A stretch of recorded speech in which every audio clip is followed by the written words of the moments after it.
Rita Corrà, che ci parlerà della responsabilità datoriale. Questo anche a beneficio dei vari avvocati e avvocate che sono collegate, che possono trovare interesse. Grazie alla consigliera regionale Torelli per l'invito e anche per avermi invitata a trattare un tema abbastanza diverso da quelli che sono stati affrontati adesso e anche nuovi a mio avviso per il settore legale. In particolare per il diritto del lavoro e per il diritto antidiscriminatorio, che per la prima volta in qualche modo si può confrontare con questi procedimenti virtuosi che interessano le aziende. Quello che però volevo così introdurre, l'argomento che volevo introdurre per iniziare è la situazione di base, che a mio avviso delle volte passa un po' inosservata in questo senso. Cioè in Italia sono fatti a mio avviso passi molto rapidi e molto anche importanti di avvicinamento alla tematica della parità negli ultimi anni. E però si sottolinea appunto che ancora manca molto, no? Addirittura ogni tanto si parla di decenni prima di arrivare alla parità. Ecco, però questa nostra situazione di partenza, a mio avviso, la sappiamo e non la sappiamo. E mi spiego meglio. Quando l'ufficio della consigliera pubblica, io molte volte lo porto con me anche nelle aziende o nei convegni, la situazione del Veneto. Quindi sia dal punto di vista delle discriminazioni retributive, noi abbiamo una differenza di stipendio molto sensibile. Abbiamo i maschi che guadagnano in media 33.000 euro all'anno e le femmine 23.000 euro all'anno, oppure quella che si chiama segregazione diciamo per qualifica e quindi orizzontale. In qualche modo noi abbiamo solamente 31% in media nel Veneto di donne dirigenti. Allora, questo cosa significa? Che quando io entro in un'azienda, che io proponga una certificazione o che io venga chiamata da un imprenditore perché o un'imprenditrice perché è accusata in qualche modo, gli si viene contestato un comportamento antidiscriminatorio, un comportamento discriminatorio, chiaramente io, come dire, per certo, in qualche modo, so che è un'azienda che non ha tutte le carte a posto. Spesso nei convegni si dice ma sì, possiamo migliorare, sì, ma dico ma se i dati sono questi, noi dobbiamo fare un percorso di consapevolezza. Quindi partiamo da un livello abbastanza basso di parità in azienda e di questo l'imprenditore o l'imprenditrice deve essere come dire, consapevole, e da lì inizia la risalita, come dire. Quindi stamattina giustamente sono stati messi in luce tutti gli aspetti positivi di intraprendere un percorso convinto, profondo. Abbiamo visto anche che dura nel tempo per in qualche modo rimediare a questa situazione deficitaria anche molto grave a mio avviso.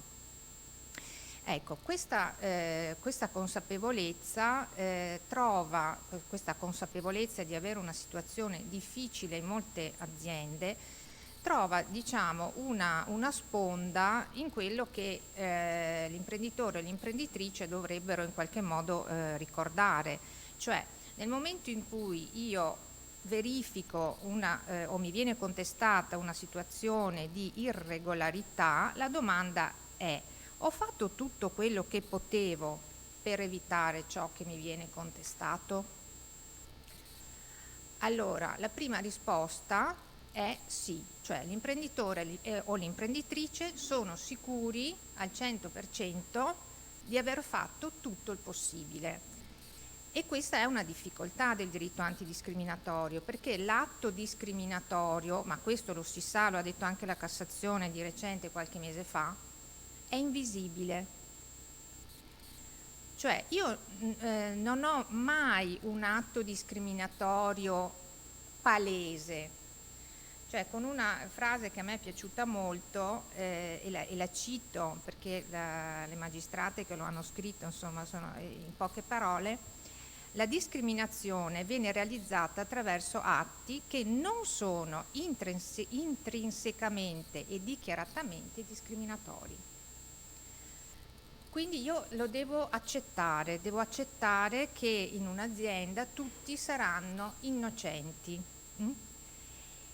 Bene, quindi entriamo in questa azienda, so già che ho un substrato, perché me lo dicono i numeri, di difficoltà, quindi o di carriera o di discriminazione retributiva, eccetera, e adesso devo convincere, come dire, l'imprenditore, l'imprenditrice ad essere consapevole di questa situazione. Allora, i giuristi con cosa si confrontano? Diciamo con una indicazione che viene dal Codice delle Pari Opportunità, che è un testo veramente utile per tutti, perché racchiude tutte le norme fondamentali e ha accolto anche la certificazione di genere più di recente.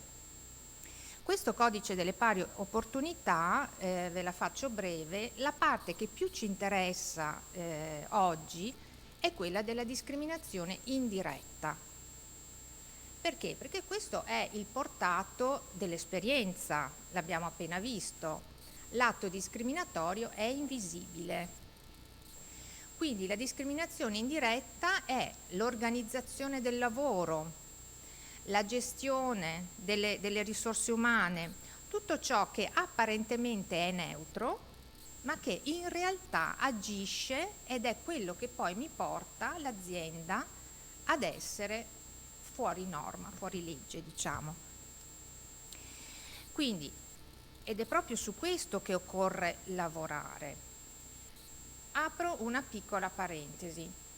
Vi ho portato un caso, diciamo così, di una sentenza che mi fa capire come la certificazione di genere effettivamente, o una family audit o qualsiasi altro percorso che un'azienda comunque abbia certificato e quindi che risulti per atto scritto, che non sia una proprio pensiero ma che sia appunto convalidato, mi può tornare utile. Allora, nel momento in cui qualcuno, quindi un dipendente, una dipendente, contesta un comportamento, o la consigliera di parità contesta un comportamento discriminatorio, l'esperienza nel tempo, proprio perché abbiamo questa invisibilità, questa difficoltà di raccogliere, di individuare non solo la condotta, ma le modalità, l'intenzione, l'effetto,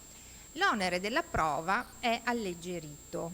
Quindi questa è la gioia degli avvocati e delle avvocate, perché quando noi dobbiamo assistere qualcuno che denunzia qualcosa, gli si dice: scusa, ma le prove, i testimoni? Allora, per le discriminazioni si è detto: guardate che qua dobbiamo cambiare mentalità, cioè noi non avremo la prova, l'abbiamo detto prima, non avremo una prova al 100%, allora con una magia, con un escamotage, con un contemperamento di interessi che è stato a lungo meditato e discusso e contestato, per cui alla fine si è arrivata a questa definizione, noi abbiamo un onere della prova per chi denuncia che è alleggerito, nel senso che bastano elementi di fatto, cioè un lavoratore o una lavoratrice deve portare degli elementi di fatto anche statistici idonei a dare una significativa prova, diciamo così, una presunzione dell'esistenza di questi atti o patti o comportamenti discriminatori. Allora, statistica non vuol dire che io devo che il lavoratore deve portarmi un report. Per esempio, una lavoratrice non so, aveva un contratto di apprendistato, un'azienda, adesso qui ho un caso, grazie, che magari vediamo adesso velocemente, è l'unica a non essere stata assunta alla fine di questo percorso, e lei dice perché avevo 2 maternità. E il giudice alla fine ha dato ragione, scrivendo che il dato statistico era semplicemente il fatto che lei era l'unica tra tutta la squadra di apprendisti e di apprendiste a non essere stata convalidata. Quindi torniamo alla domanda, diciamo, iniziale, che è quella più difficile per l'imprenditore e per l'imprenditrice. Ho fatto tutto quello che potevo?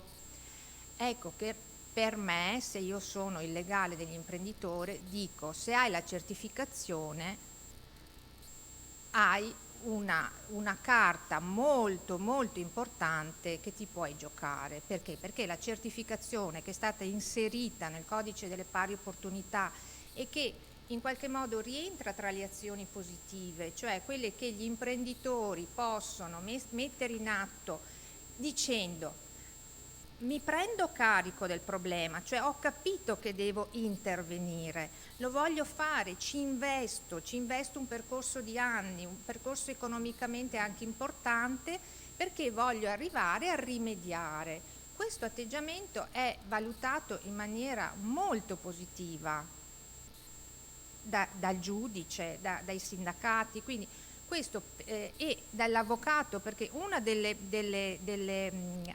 rovescio della medaglia del dipendente che denuncia e che basta che porti questo elemento di fatto anche statistico, dall'altra un po' mette in difficoltà l'imprenditore, che deve provare di non aver discriminato. Ma se io sono all'interno di un percorso di certificazione, è chiaro che c'è una consapevolezza, una volontà di rimediare, che lo pone in una situazione di vantaggio. Quindi chiaramente la certificazione va affrontata, va accolta anche per questo vantaggio, secondo me assolutamente interessante. Grazie.